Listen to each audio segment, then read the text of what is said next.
Yes, तो हम लोग जो थे वो रोल्स थ्योरम हम लोग देख रहे थे, और रोल्स थ्योरम में मैंने आपको क्या बताया था। रोल्स थ्योरम का तीनों स्टेटमेंट, कोई function closed interval a comma b में डिफरेंशिएबल है, open interval a comma b में, sorry, close interval a comma b में कंटिन्यूअस, यहाँ पे डिफरेंशिएबल है, और f of a equal to f of b है। तो इस ए से लेके बी में, मतलब इस ओपन इंटरवल में कम से कम एक सी ऐसा जरूर एग्जिस्ट करेगा जहां पर इसका फर्स्ट डेरिवेटिव जीरो होगा। ये हमने रोल्स थ्योरम में देखा है। अब इसी के ही कुछ सब केसेस देखते हैं, मतलब इसकी कुछ स्पेशल टाइप्स देख लेते हैं रोल्स थ्योरम के, है ना, एप्लीकेशन टाइप देख लेते हैं इसकी। चलिए,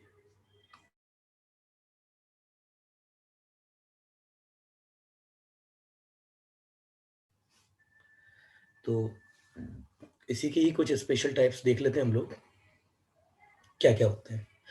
तो उसी में मैं आपको कल बता रहा था कि सपोज अगर कोई फंक्शन है ना, कोई एक फंक्शन है, उसके दो रूट है कॉन्जिक्यूटिव, ये मैं बता भी चुका था, दो अलग अलग कॉन्जिक्यूटिव रूट्स एग्जिस्ट करते हैं। सपोज एक ए पे एग्जिस्ट करता है, दूसरा बी पे एग्जिस्ट करता है, तो ए से लेके बी के बीच में एफ डैश एक्स का कम से कम एक रूट जरूर एग्जिस्ट करेगा। मैं दोबारा बोल रहा हूं, अगर किसी फंक्शन के दो अलग अलग कॉन्जिक्यूटिव रूट्स के बीच में, मतलब अगर कोई फंक्शन है, उसके दो अलग अलग कॉन्जिक्यूटिव रूट्स आ रहे हैं, रियल रूट्स आ रहे हैं, मतलब वो एक्स एक्सिस को दो अलग अलग पॉइंट पे डिफरेंशिएट कर रहा है लगातार सक्सेसिवली, एक बार ए पे कर रहा है, उसके बाद सीधा बी पे कर रहा है, तो ए और बी के बीच में कम से कम एक बार या तो मैक्सिमा या फिर मिनिमा जरूर आएगा, या फिर एक बार एफ डैश एक्स जीरो जरूर होगा, है ना। ये उसी का ही एक स्पेशल टाइप है रोल्स थ्योरम का। तो पहले इसको लिख लेते हैं। अच्छा, मैंने बोला है कम से कम एक बार, यहाँ पर कम से कम क्यों बोला है मैंने, तो कुछ बच्चे समझ भी गए मुझे। सपोज ये फंक्शन है, ये, अब यहाँ पर ये ए है और यहाँ पर ये बी है ना। अगर ये मैं इसको एफ ऑफ एक्स ले लूँ, y equal to f of x, तो ए से लेकर के बी के बीच में ये कॉन्जिक्यूटिव रूट होगा इसके, मगर इसके डेरिवेटिव के फिर भी तीन रूट आ रहे हैं, तो इसलिए मैंने कम से कम बोला कि कम से कम एक होगा, ज्यादा से ज्यादा तो कितने भी हो सकते हैं। तो पहले इसको लिख लेते हैं एक बार, ठीक है ना, इस स्टेटमेंट को। तो statement for any function F of x, है ना, इसमें खासकर पॉलिनोमियल, क्योंकि पॉलिनोमियल ही दिए जाते हैं इसमें, खासकर मैं मेंशन कर रहा हूँ स्पेशली पॉलिनोमियल। वैसे तो हर फंक्शन जिसके ऊपर दो कॉन्जिक्यूटिव रियल रूट आ जाएंगे ना, सब पर ये स्टेटमेंट जो है परफेक्ट बैठ जाएगा, मगर पॉलिनोमियल में तो होता ही, क्योंकि वो हर जगह कंटिन्यूअस भी होता है और डिफरेंशिएबल भी होता है। Polynomial for a function F of x, specially polynomial, any two real different consecutive roots, there exist at least one root of f dash x equal to zero, कम से कम एक जरूर होगा, ठीक है ना। और इसी तरीके को अगर थोड़ा और अच्छे से लिखा जाए, और इसी स्टेटमेंट को, तो between two real consecutive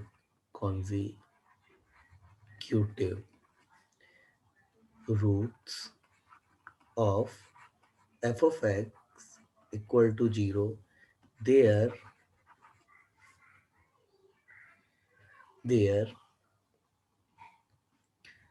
between x, between two real consecutive roots of fx equal to 0, its derivative will have at least one root, ठीक है ना। बहुत इंपॉर्टेंट लाइन है ये, बहुत इंपॉर्टेंट लाइन है ये। ठीक है, चलिए अब इसी को ही थोड़ा और डीप में जाते हैं, देखिए क्या चीज़ निकल के आती है। सुनिए और ध्यान से देखिएगा इधर कि सपोज़ ये मेरी एक्स एक्सिस है और ये कोई भी फ़ंक्शन है आपका, तो ये एक रूट ए है और ये एक रूट बी है। एफ डैश एक्स ऑब्वियसली यहाँ पर 0 हो जाएगा, एक रूट एफ डैश एक्स का भी आएगा अलग। मैं क्या करता हूँ ना, इस ग्राफ को, ये जो ग्राफ है ना ये y equal to f of x, इसको नीचे की तरफ पुश कर रहा हूँ। तो अपनी इमेजिनेशन जो पावर है ना उसको थोड़ा यूज़ करो। देखने में फंक्शन का जो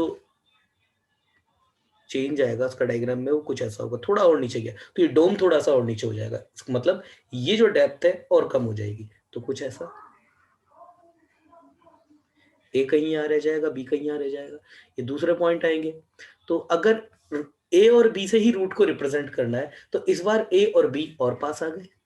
एक्चुअल ए और बी तो अलग है, वो तो इधर है, मैं बोल रहा हूँ इसका एक इंटरसेक्शन ए है, दूसरा इंटरसेक्शन बी है, तो ये ए और बी और पास आ गए। वेरिएबल है तो आपके पास में ना। चलिए आगे देखते हैं। और नीचे करता हूँ, और नीचे करता जाऊंगा, ये डेप्थ और कम होती जाएगी, तो कभी ना कभी ये केस जरूर आ जाएगा, कभी ना कभी ये केस जरूर आ जाएगा आपका एफ एक्स का, ये वाला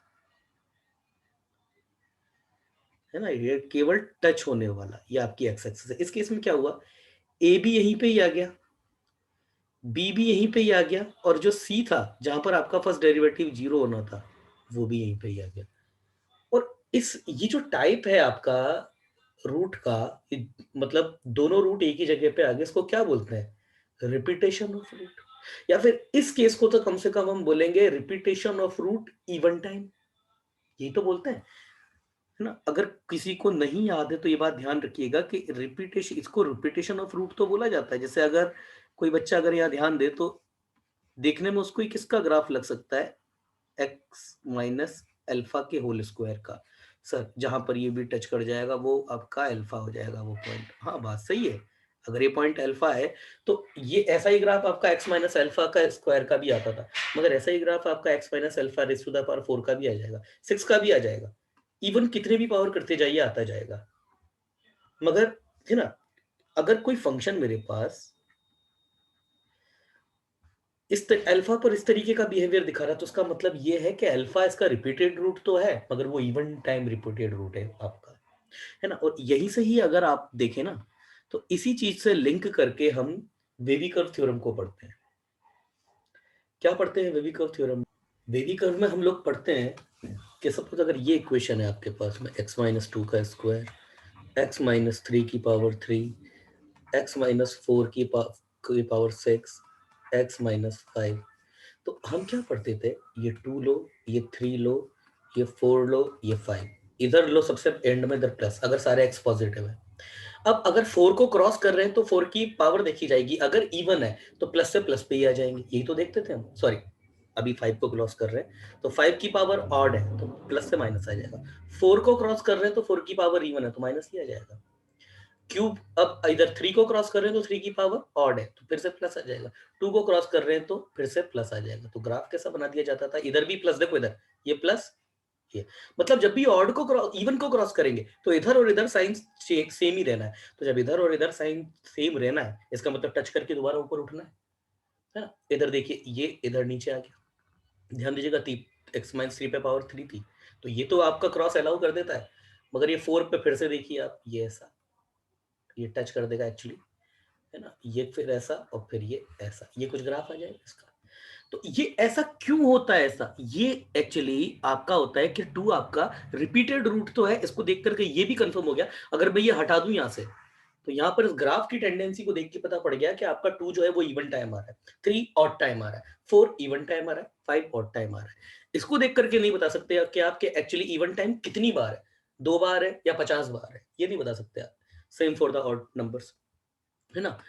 तो ये तो जस्ट खैर मैंने बता दिया आपको कि चीज लिंक हो गई, है ना। तो एक्चुअली ऐसा ही है, मतलब किसी को अगर लगता है ना मैथ तो जरा सा ही होता है, घूम घूम के कंसेप्ट वापस वही वही लगते जाते हैं, है ना। अगर अच्छे से पढ़ा जाए ना तो नया कुछ भी नहीं है मैथ्स में। चलिए आगे देखते हैं। तो ये आपका जो अल्फा है ये रिपीटेड रूट है, अल्फा इस केस में alpha x equal to alpha is even time even time repeated root है, ये रिपीटेड रूट है। मतलब अगर मैं एफ ऑफ एक्स इस केस में अगर जनरलाइज कर पाऊं, तो एफ ऑफ एक्स मेरे पास कुछ भी क्यों ना हो, मगर एक्स माइनस अल्फा की पावर एक इवन नंबर जरूर रहा होगा। इसको 2n बोल देते हैं। एन कुछ भी इंटीजर होगा, या फिर सॉरी, एन कुछ भी नेचुरल नंबर होगा, ठीक है ना, एक्स माइनस अल्फा। और ये कुछ भी अलग नया फंक्शन आ सकता है, उसके बारे में कुछ नहीं कहना। तो क्या मतलब निकला इस बात का, अब मेरी बात ध्यान से सुनिएगा। इसका मतलब ये है कि अगर इस तरीके का फंक्शन बनता है, मतलब आपका किसी फंक्शन का ए और बी दोनों रूट एक ही जगह पे हो जाते हैं, मतलब ए और बी उसके आपके रिपीटेड रूट है दोनों। या फिर ये तो हो गया केवल दो बार, अगर ए और बी अगर दो रूट की बात करी जाए, तो इसका मतलब इस केस में आपके एक्स माइनस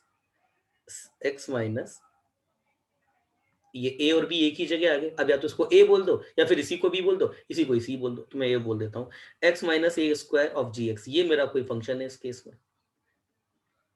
तो अगर मैं इसका डेरिवेटिव कर दूं, ध्यान देना बेटा, डेरिवेटिव कर दूं तो क्या होगा, 2x - a g x plus g dash x, और इधर मल्टीपल में इधर तो नहीं आएगा, तो इधर लिख देता हूँ एक्स माइनस ए का स्क्वायर। अच्छे से लिख देते हैं थोड़ा और, तो देखने में थोड़ा अच्छा लग जाएगा। तो अगर एफ डैश एक्स इसको मैं कर दूं, तो ये g dash x x minus a का square plus 2x - a g x, ये। तो अगर मेरे पास even time actually repeated root है, इवन हो या ऑड हो, हमेशा डेरिवेटिव का रूट वो जरूर रहेगा। तो जैसे यहाँ पर देखिए, ये दो बार है ना मेरे पास यहाँ पे, तो दो बार अगर मैं यहाँ पर मेरे पास एफ एक्स का रूट जो है वो रिपीट हो रहा है, तो एफ डैश एक्स का भी एक रूट यही है। और यहाँ से यही, अगर रोल्स थ्योरम के देखें तो वो बात सच है। मतलब इस केस में क्या है, क्या ये ये ए और बी यहाँ पर एक ही जगह आ गया, तो f of a equal to f of b आ रहे हैं।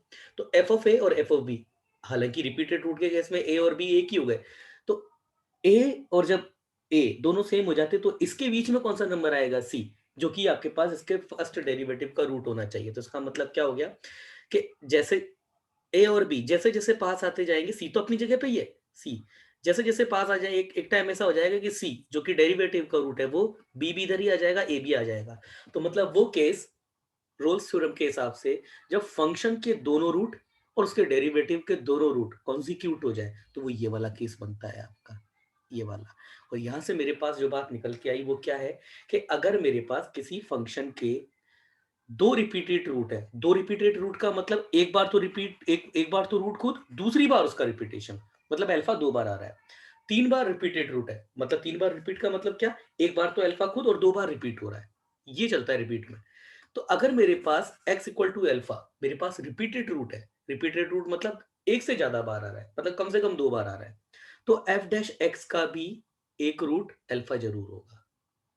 यही तो है यहाँ पे, कि यहाँ पर देखिए, ये अगर ए और बी आपके पास जो थे, वो यहाँ पर कॉन्जिक्यूटिव हो गए, मतलब x इक्वल टू ए मेरे पास ये रिपीट हो रहा है रूट, और x इक्वल टू ए जैसे रिपीट हो रहा है, तो इस केस में मेरे पास क्या है, इस केस में ए और बी दोनों एक ही साथ आ गए, सी भी मेरे पास यहाँ पे आ गया। तो एफ डैश एक्स अगर मैं देखूं, तो उसका रूट सी है, और सी ही ए है, और ए ही बी है। तो हुआ क्या यहाँ पे, कि ए आपका रिपीटेड रूट है, तो ए और बी क्योंकि दोनों आपके जो है वो कॉन्करेंट हो चुके हैं, तो इनके बीच का नंबर की अगर मैं बात करूं, तो वो कुछ नहीं, ए के बीच में और ए के बीच में, इसके बीच में एक ही नंबर एक खुद ही होगा। तो इसका जो सी होगा वो भी आपका ए ही बन जाएगा। तो ये एक स्पेशल केस होता है जहाँ से ये बहुत अच्छा स्टेटमेंट रिलीज होता है। और वो स्टेटमेंट हमारा क्या है, मैं उसको लिख देता हूँ, है ना, उस स्टेटमेंट को मैं लिख देता हूँ। क्या स्टेटमेंट है ना, नोट डाल के, between between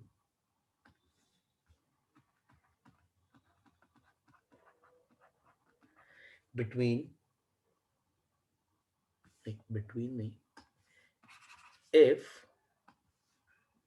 if x equal to alpha is a repeated root, repeated root का मतलब कम से कम दो बार आ रहा है, repeated root of f of x equal to 0, ठीक है, then then it will also be root of, it will also, it will also be root of f dash x equal to 0। ये बहुत अच्छा स्टेटमेंट है, ठीक है ना, बहुत अच्छा स्टेटमेंट है आपका ये, कि अगर मेरे पास अल्फा जो है वो f of x equal to 0 का रिपीटेड रूट है, चाहे इवन टाइम रिपीट हो रहा हो चाहे ऑड टाइम रिपीट हो रहा है, मैंने ये इवन का केस लिया है, ऑड का भी मैं भी ले लूंगा। तो इस केस में होगा क्या ना, ए, एफ ऑफ ए और एफ ऑफ बी, ए और बी एक ही जगह पे आ गए और ए और बी के बीच का नंबर भी खुद एक ही नंबर हो जाएगा। तो यही आपका ए बी है, यही आपका बी बी है और यही आपका सी बी है।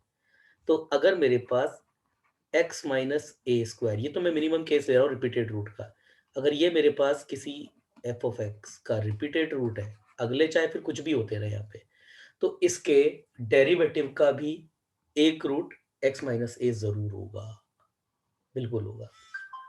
ये है इस बात का मतलब। अब बात करते हैं ऑड फंक्शन की। देखिए, अगर कोई रूट है ना, यहाँ से एक और चीज मैं आपको बताता हूँ कि अगर कोई रूट आपका इवन टाइम रिपीट होता है, जैसे अल्फा है आपका इवन टाइम रिपीट हो रहा है, तो वहां पर जो टेंजेंट वाला केस बन जाएगा ऐसा वाला।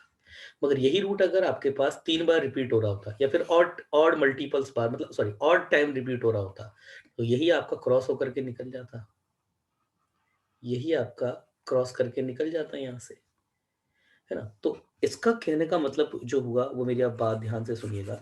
तो अगर ये क्रॉस करके निकल रहा है, यहां तो समझ में आ रहा है कि यहां पर खींची गई टेंजेंट का स्लोप 0 हो रहा है, मतलब अगर ये मेरे पास रिपीटेड रूट है अल्फा, तो ऑब्वियसली यही पॉइंट मेरे पास खींची गई टेंजेंट का स्लोप 0 हो जाएगा, और इस केस में क्या है, एक्स एक्सिस खुद ही वो खींची गई टेंजेंट हो जाएगी। समझ रहे हैं ना। अगर मेरे पास अल्फा रिपीटेड रूट है, एफ ऑफ एक्स मेरे पास सपोज ये है g x into x minus alpha, और ये भी कोई मेरे पास इवन नंबर है, तो इसका ग्राफ कुछ भी हो अल्फा के आसपास रिपीट जरूर होगा। तो अगर अब ये यहाँ जी एक्स के ऊपर डिपेंड करेगा कि अल्फा के आसपास पॉजिटिव है या नेगेटिव है ना। यहाँ से तो पॉजिटिव ही आ रहा है, तो सपोज अगर पॉजिटिव है तो ये इस तरीके का बिहेवियर दिखाएगा आपका अल्फा के आसपास, ऑब्वियसली शार्प एज नहीं है। तो इस केस में तो देख के पता पड़ रहा है कि अगर मेरे पास रूट रिपीट हो रहा है तो यही केस मेरे पास वो, यही अल्फा ही पॉइंट मेरे पास वो है जहां पर खींची गई टेंजेंट का स्लोप जो है 0 हो रहा है। या फिर अगर मेरे पास अल्फा कम से कम 2 बार रिपीट हो रहा है, तो यही वो केस है जहां पर मेरी खींची गई टेंजेंट का स्लोप 0 है, 0 हो रहा है। तो ये तो मुझे पता पड़ रहा है। मगर अभी अभी सर आपने बोला कि भाई ऑड के लिए भी ऐसा हो जाता है, तो पहले ऑड के लिए हो रहा है या नहीं हो रहा है पहले तो वो देख लेते हैं। अब सपोज ऑड मल्टीपल मैंने लिया एक्स माइनस अल्फा का स्क्वायर, सॉरी क्यूब, ये क्यूब लिया और ये जी एक्स, क्या इसके डेरिवेटिव का भी अल्फा जो है वो रूट आ रहा है क्या? तो 3 एक्स माइनस अल्फा का square g x plus x minus alpha का क्यूब और ये जी डैश एक्स, यस आ गया, तो रूट आ गया। यहाँ पर भी आप अल्फा इक्वल टू 0 रख दीजिए, तो यस ये इक्वेशन भी 0 हो रही है। अगर इसके डेरिवेटिव का रूट अल्फा आ रहा है, तो इसका मतलब तो ये हो गया कि x इक्वल टू अल्फा पर भी खींची गई टेंजेंट का स्लोप 0 होना चाहिए। तो क्या होता है क्या, मगर हम अच्छी तरीके से जानते हैं वहां पर होता है क्या है। अगर ये मेरे पास ऑड टाइम रिपीट हो रहा है, तो यहां अगर नेगेटिव आ रहा था तो इसके इधर जाकर के प्लस हो जाएगा, यही तो कुछ होता था यहाँ पे। तो क्या यहाँ पर खींची गई टेंजेंट का स्लोप फिर कैसे 0 हो सकता है? 0 होता है, और इस केस में ये जो पॉइंट मेरा बन जाता है ना, ये पॉइंट हमारा पॉइंट ऑफ इन्फ्लेक्शन बन जाता है, जैसे एक्स क्यूब वाला केस है वो है यहाँ पे। ये इस तरीके से आके ये ऐसा कुछ बन जाता है यहाँ पे, है ना। मगर अब यहाँ से पता है क्या चीज निकल के आई, जो आगे हम मैक्सिमम मिनिमम में पढ़ने वाले हैं। हम क्या देख के आए थे कि एफ डैश एक्स अगर आपका 0 हो रहा है, तो इस इक्वेशन के जो भी रूट होते हैं वहां पर या तो मैक्सिमा एग्जिस्ट करता है या फिर मिनिमा एग्जिस्ट करता है। ये रहा मेरा एफ ऑफ एक्स, इसका एफ डैश एक्स का एक रूट अल्फा आ रहा है, अल्फा पर ये आपका इसका क्रिटिकल पॉइंट है, मगर अल्फा पर ना तो मैक्सिमा है ना मिनिमा है। इसीलिए मैंने अपने लास्ट वीडियो में जब मैंने आपको बताया था, तब मैंने बोला था कि क्रिटिकल पॉइंट मतलब roots of f dash x वो पॉइंट होते हैं जहां पर आपके मैक्सिमा या मिनिमा आ सकते हैं। तो एक ये आपका एक्सेप्शनल केस बन जाता है कई बार कि क्रिटिकल पॉइंट भी आ जाता है डेरिवेटिव करके, मगर फिर भी आपके जो है मैक्सिमा मिनिमा रिसीव नहीं होते हैं। ठीक है ना? इस चीज को आगे जब हम मैक्सिमा मिनिमा पढ़ेंगे तब भी हम लोग ध्यान से देखेंगे। मगर अगर बात हम करें रोल्स थ्योरम स्टैंडर्ड की, तो आपको केवल एक बात याद रखनी है कि x इक्वल टू अल्फा, अगर एफ ऑफ एक्स का रिपीटेड रूट है तो ये आपका एफ डैश एक्स का भी एक रूट जरूर होगा। यह भी आपको बात ध्यान रखनी है। चलिए आगे चलते हैं। अगर किसी को ये वाली बात नहीं समझ में आई है तो बहुत ज्यादा टेंशन ना ले, जब आगे मैक्सिमा मिनिमा हम लोग पढ़ेंगे तो इसको और डीप में जाकर के देखेंगे उस समय, है ना? तो चलिए आगे देखते हैं। हम आगे देखते हैं क्या देखा अभी हमने कि अगर हमारे पास एफ एक्स का एक रिपीटेड रूट अल्फा है तो एफ डैश एक्स का भी वो एक रूट जरूर होगा। ठीक है ना? अब देखते हैं आगे नेक्स्ट जो हमारा नेक्स्ट पॉइंट है उसे देख लेते हैं।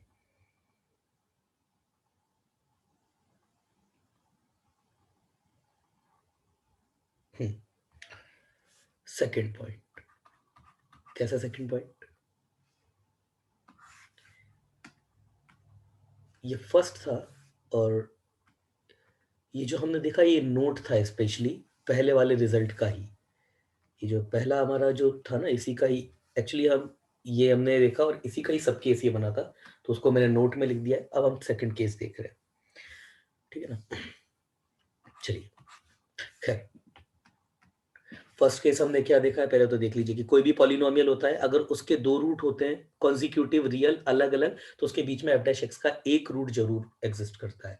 इसी का ही सब केस क्या होगा, ये ए और बी बिल्कुल पास पास आ जाए, तो ये ए और बी अगर पास पास आ जाएंगे तो ए बी भी ए बन जाएगा, तो एक्स इक्वल टू ए आपका रिपीटेड रूट हो जाएगा दो बार।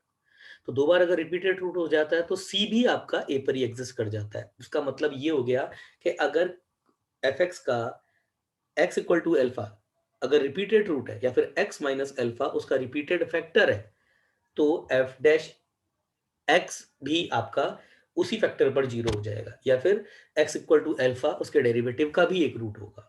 है ना? ये बात, और इस बात को हमने नोट में लिखा। अब अगली बात देख लेते हैं, इसके आगे की बात क्या है। देखिए अगर मैंने कोई फंक्शन बनाया सपोज पॉलिनोमियल, ये पॉलिनोमियल है, तो सपोज इसका एक रूट ये a1 है, ये एक रूट b1 है, और ये एक रूट c1 है। ये एक्स एक्सिस है ना? ये आपकी जो है वो एक्स एक्सिस है। ठीक है? इधर माइनस इनफाइनाइट से प्लस इनफाइनाइट के बीच में ये एक्स एक्सिस है, और ये आपका कोई function y equal to f of x है। अगर इसके तीन रूट है, एक दो तीन अलग अलग रूट है, तो इसके डेरिवेटिव का एक रूट a1 और b1 के बीच में होगा, एक रूट a1 b1 के बीच में होगा, इसको मैं अल्फा 1 बोल देता हूँ, और एक रूट b और c के बीच में होगा, इसको मैं अल्फा 2 बोल देता हूँ। तो ये जो बात यहाँ से निकल के आती है उसका मतलब तो क्या हो गया कि अगर मेरे पास किसी फंक्शन के तीन रूट है तो उसके डेरिवेटिव के कम से कम दो रूट तो जरूर होंगे। मैंने कम से कम, हाँ, कम से कम दो रूट तो जरूर होंगे अगर इसके तीन रूट है तो। आगे देख लेते हैं एक केस और, इसको और थोड़ा सा ग्लोबलाइज करने की कोशिश करते हैं। सपोज ये एक दो तीन और ये चार, है ना? अगर मेरे पास किसी फंक्शन के, इस केस में ये a1, ये इसको a2 बोल देते हैं, a2, ये a3 और ये a4। अब मेरे पास किसी फंक्शन के जो है वो चार रूट है, तो इसके डेरिवेटिव के एक रूट, ये देखो ये b1 एक रूट आ गया, ये b2 और ये b3 ये तीन आ गया। कम से कम तीन रूट होंगे। मैंने तीन क्यों बोला? तीन इसलिए बोला, शायद कुछ बच्चे समझ भी गए होंगे कि चार रूट में, देखिए ये चार रूट ही बनाऊंगा मैं, एक दो तीन और ये चार। इस केस में एफ डैश एक्स के आपके तीन से ज्यादा रूट हो गए, एक दो तीन चार पाँच छः सात, मगर कम से कम तीन तो जरूर होंगे, है ना? ज्यादा से ज्यादा तो खैर फिर तो बाउंडलेस वाली बात है, पर कम से कम तीन जरूर होंगे। ठीक है ना? तो यहां से मेरे पास ये निकल के आ गया कि अगर एफ ऑफ एक्स के f of x equal to zero has three root a b c, और f dash x equal to zero, ये मेरे पास कितने रूट है, अल्फा 1 और अल्फा 2। ये दो रूट्स है। इस केस में f of x equal to 0, इसके कितने रूट है? 4 रूट है। a1 b1 sorry a1 a2 a3 a4, और यही एफ डैश एक्स के कितने रूट है? एफ डैश एक्स के हैं b1 b2 और ये b3। तो ये अगर मैं देखूं केस, तो इसका मतलब तो ये हो गया कि अब अगर एफ ऑफ एक्स के 4 रूट है तो एफ डैश एक्स के 3 होंगे। यही एफ एक्स के 5 हो गए तो एफ डैश के कम से कम 4 होंगे। तो अगर एफ ऑफ एक्स के मेरे पास n रूट है, एफ ऑफ एक्स के अगर मेरे पास n रूट है, तो इसका मतलब एफ डैश एक्स के मेरे पास कम से कम n-1 रूट जरूर होंगे। तो इसी को ही हम लोग लिख लेते है ना, कि इसी तरीके से अगर f of x equal to 0, अगर ये मेरे पास a1 a2 a3 और up to the a n root हो जाए, तो इसी केस में एफ डैश एक्स के इक्वल टू 0 के b1 b2 b3 और up to the b n minus one b n minus one b n minus one root हो जाएंगे। तो इसी को ही हम थोड़ा स्टेटमेंट फॉर्म में लिख लेते हैं। if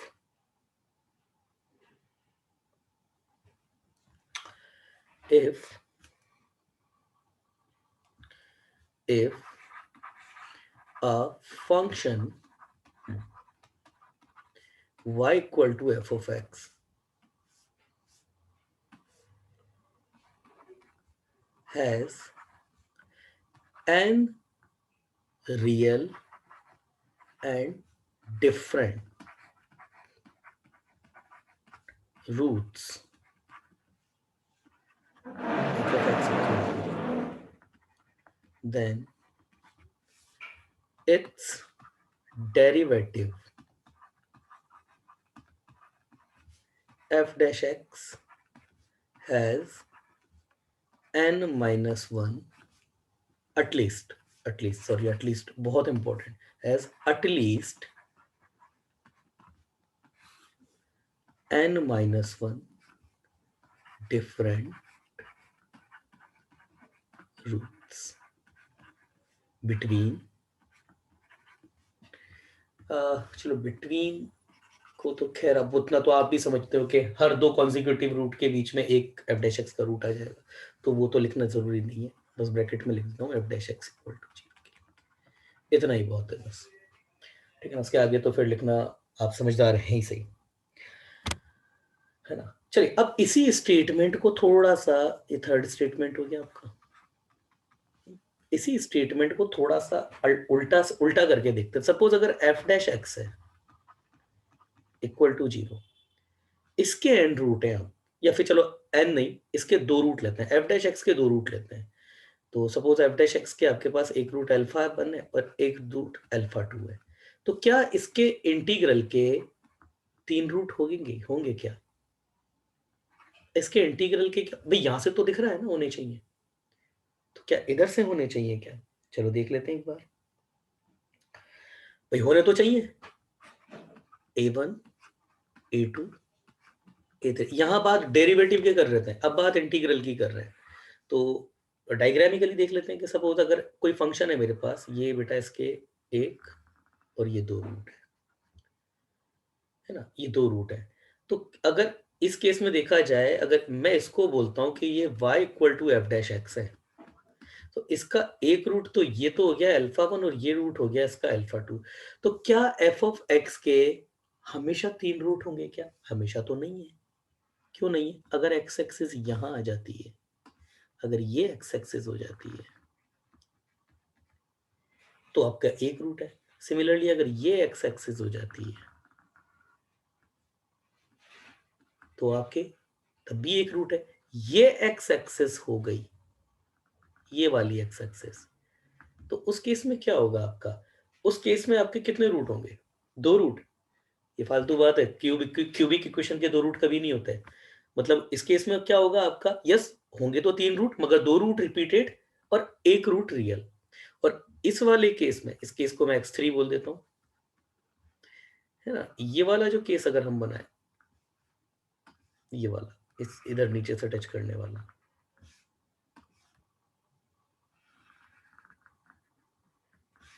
ओहो, इधर से बना देते हैं, चलो ये इधर ऐसे, ये इधर ऐसे, ये x4। इस केस में क्या होगा, इस केस में आपके 3 रूट है, 2 रूट रिपीटेड और 1 रूट रियल, इस केस में भी। मगर अगर ये फाइनल ये वाला केस हम बना दें तो हमारे पास कितने रूट हैं, x5, तब हमारे पास 3 रूट है। और आप जब पांचों केसेस को देख लीजिए, मैक्सिमम भी 3 रूट हो सकते हैं। तो इसका मतलब क्या हो गया कि अगर f डैश x के 2 अलग अलग रूट है तो f ऑफ x के ज्यादा से ज्यादा 3 रूट हो सकते हैं।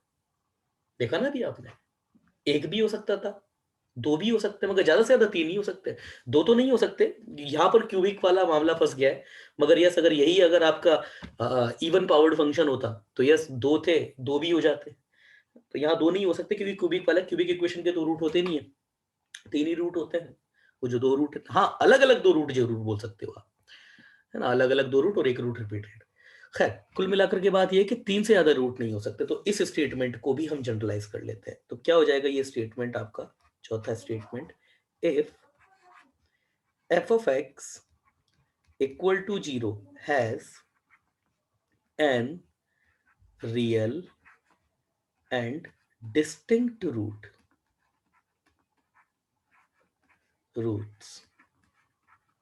then its integral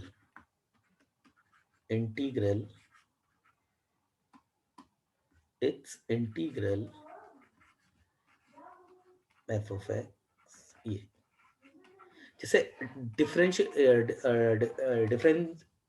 डेरिवेटिव को एफ डैश एक्स बोल दिया जाता है ना, इंटीग्रल को ऐसे बोला जाता है, ठीक। तो कभी अगर ऐसे लिख दो तो उसका मतलब यही होता है ना, या फिर एग्जाम में कभी आ जाए f dash x equal to 0 has at most n plus 1 real and different roots। ज्यादा से ज्यादा n+1 रियल और डिफरेंट रूट हो सकते हैं, कम से कम की तो फिर कोई लिमिट ही नहीं है, कम से कम की तो, ठीक है। चलिए